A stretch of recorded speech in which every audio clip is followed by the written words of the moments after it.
So present అయితే మనం గోల్కొండలో ఉన్నాము. ఇక్కడైతే బోనాలు జరుగుతుంది. ఇక్కడ భక్తులైతే భక్తి శ్రద్ధలతో ఇక్కడికి వచ్చారు. మరి బోనాలు కూడా సమర్పించడం జరుగుతుంది. సో వాళ్ళని అడిగి ఇక్కడ కార్యక్రమాలు ఏ విధంగా జరుగుతుంది అన్న విషయాలను తెలుసుకుందాం. హాయ్ అండి. హాయ్ అండి. సో ఇక్కడ ఎలా జరుగుతుంది మరి అరేంజ్మెంట్స్ అన్ని చాలా బాగున్నాయండి. చాలా అంగరంగ వైభవంగా జరుగుతుంది.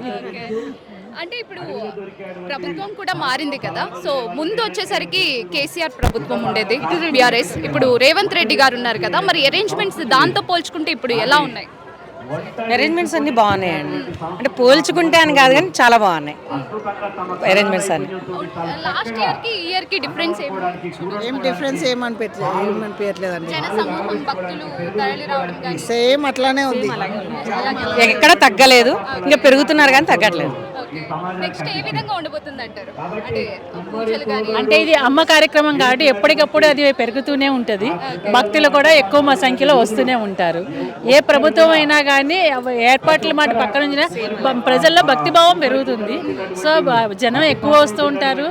ఆనందము అమ్మ దయ అందరికీ అందుతుంది. సో మా ప్రేక్షకులకి బోనాల యొక్క ప్రాముఖ్యత ఏంటో ఒక్క మాటలో చెప్పాలంటే ఏం చెప్తారు? చెప్పండి చెప్పు సుజాతక్క, చెప్పు సుజాతక్క,